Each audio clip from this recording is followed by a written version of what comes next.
Hi, Officer Potak here. Hi, it's Officer Best. If you don't recognize, I had to put a hat on today because it's such a nice day and my head is getting sunburned. So I had to cover it.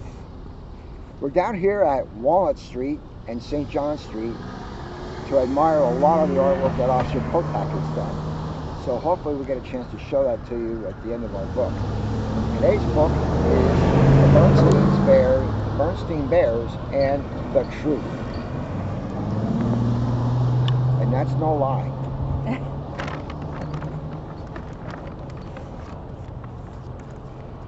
It was a lazy sort of day in bear country. The air was so still that the leaves on the big tree house where the bear family lived were hardly rustling, except in the beehive, where the bees were always busy.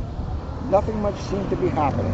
It was a sort of day that sometimes led to mischief. Inside the tree house, Brother and Sister Bear were sitting around, not doing anything in particular.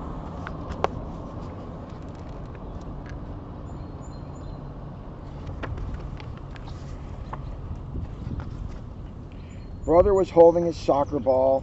He'd become interested in soccer and had been outside practicing free kicks. Sister was relaxing in an easy chair, thinking about what to do next. Neither Papa nor Mama Bear was around. Papa was in his shop working on some furniture, and Mama was out shopping.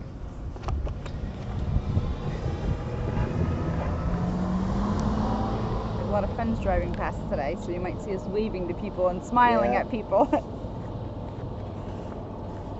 I know what, said Sister. Let's go gather some wild blackberries. Brother thought about that. Nah, he said, wild blackberries have too many thorns. And besides, the seeds get stuck in your teeth. Well then, said Sister, let's go out and twist each other up on the swing and see who gets the dizziest. Brother thought about that.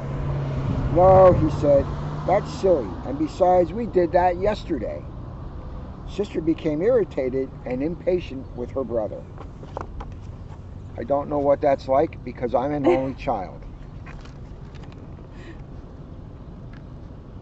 I will say that again. I am an only child. I did not get into mischief. I did not get bored with myself. My goodness, she complained, you don't want to do anything. All you want to do is sit there and hug that soccer ball. I think you must be in love with that soccer ball. I am not, protested Brother, but I'll tell you something. I can dribble this ball past you. Brother was a pretty good soccer player and a very good dribbler, but so was Sister. This is a train wreck waiting to happen.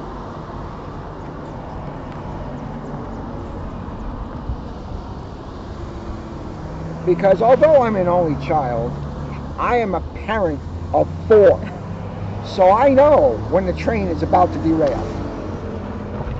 The only one who saw what happened next, besides the cubs, was a mockingbird who was perched on a twig outside an open window. Yeah, there's a witness. Brother faced Sister.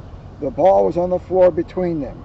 First, Brother moved the ball with his right foot, then his left, trying to trick Sister out of position. Then, quick as a flash, he gave the ball a sharp kick with his right. What do you think broke? I was just going to say, I think they broke something in Mom's house. What do you think they broke? What do you think they broke? It almost worked, but Sister was fast too. She reached out with her knee and blocked the ball, which bounced against the bookshelf, against the chair, against the footstool, and into Mama's most favorite lamp. Oh, no. Which fell to the floor with a crash. Well, of course it did. Someone's in trouble. You don't play soccer in a house. You don't bounce a ball in a house. The mockingbird let out a screech and got out of there as fast as its wings would carry it. Well, of course. Smart bird. I see nothing. I know nothing. As it flew away, it saw Mama Bear returning from the marketplace. Now the Bear family had some house rules, just as any family does. One was no honey eating in bed. Another was no tracking mud on the clean floors. And another was no ball playing in the house. pretty good rules.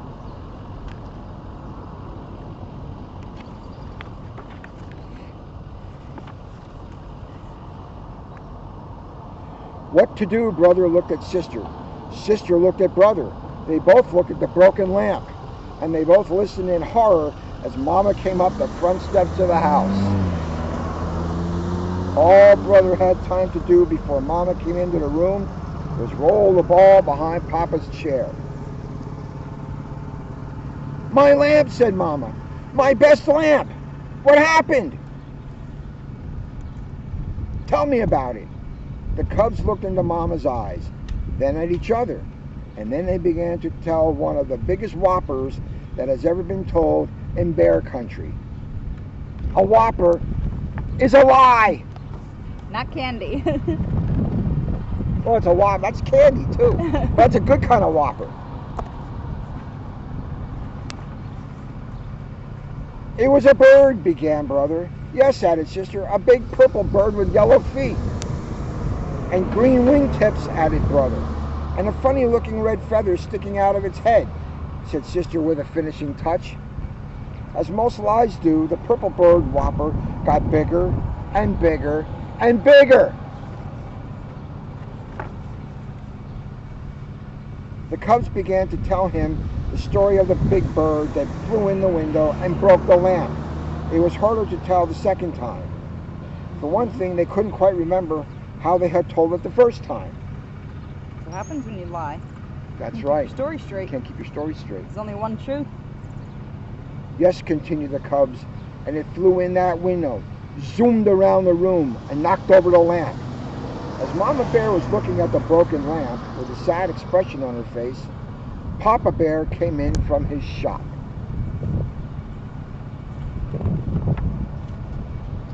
"You've got me confused," said Papa. "Was it a purple bird with green wingtips and yellow feet? Or was it a yellow bird with purple wingtips and green feet? Or was it a white bird with black spots? Like that soccer ball behind my easy chair?" But the thing that made it really hard the second time was how very sad Mama looked as she picked up the pieces of the broken lamp. "Mama, we're really sorry about the lamp," said brother. "Oh yes," said sister, picking up the last piece and putting it in the dustpan. "Oh," said Mama, "I'm not worried about the lamp. We can always get another lamp, or we can glue this one back together. What I'm sad about is the thought that maybe, just maybe, my cubs, whom I've always trusted, aren't telling me the truth. And trust is not something you can put back together again. And that's true."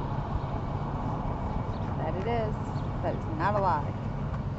Trust is something that's really, really, really hard to earn, but it can go away just like that. And sometimes once trust is gone, you never get it back. Both cubs started to talk at once. "It wasn't a bird," said sister. "It was a soccer ball." "And it was all my fault," shouted brother.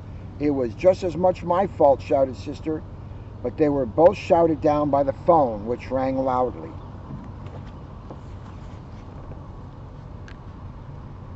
Maybe the phone did it. I don't know if anybody that's reading, any of the children reading this, watching this book reading, know what kind of phone that is. They've never seen one.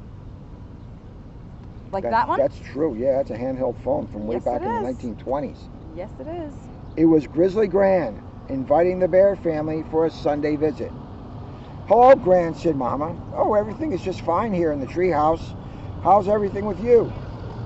"But Mama," protested sister after Mama hung up the phone, "you told Gran that everything is fine here, and that isn't really true." "Oh, but it is," answered Mama.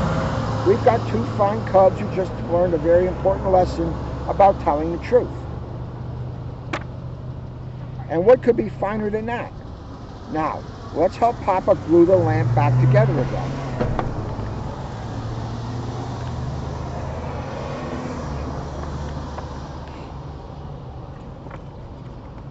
Nobody really expects cubs to be perfect, and from time to time, brother and sister did forget the rules. Brother ate honey in bed a couple of times. One time sister tracked a little mud on the clean floor. And once or twice brother and sister started to play ball in the house before they remembered not to. Really.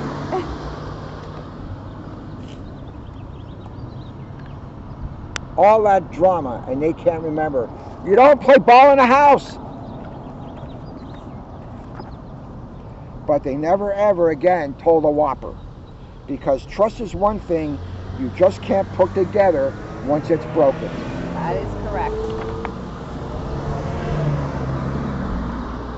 And that is the Berenstain's Bears, and that is the truth. I agree with what you said before, that you have to earn truth, the trust, and then if you break it, it goes away so quickly. But it takes a long time to earn. Right. So it's very important to always tell the truth. And with the truth, you got to remember there's only one truth. One. Exactly how it happened is the truth. If you start making up a story about a lie, you're gonna change your story, because it's hard to remember a lie because you're making it up as you go, versus one truth that you will never forget. And that's some of the issues that Officer Potak and our colleagues have to deal with on a daily basis, because sometimes we get to an incident and one person has one side of their story and another person tells their side of the story, and somewhere in the middle lies the truth. That's right. And that's what we have to try to figure out so that we can come to a resolve so that both parties are satisfied. And sometimes we just can't. Absolutely. Sometimes we just can't.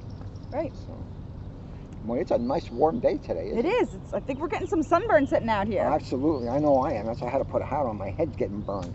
You see? I had nothing to protect my head.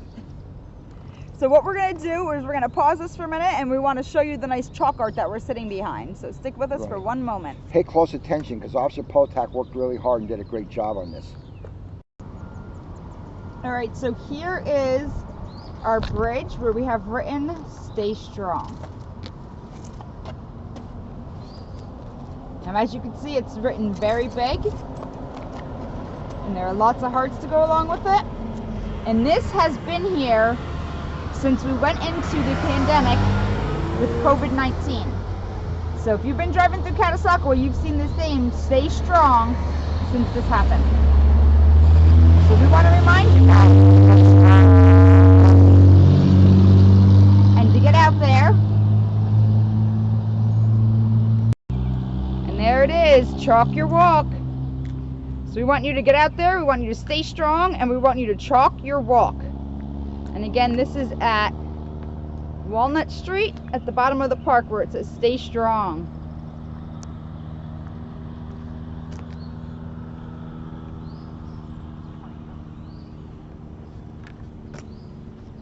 Hit that button again. We want to thank you for being with us today. And as always, stay well, stay safe, and once you come back in from outside, make sure you always wash your hands. Bye, Bye. everyone.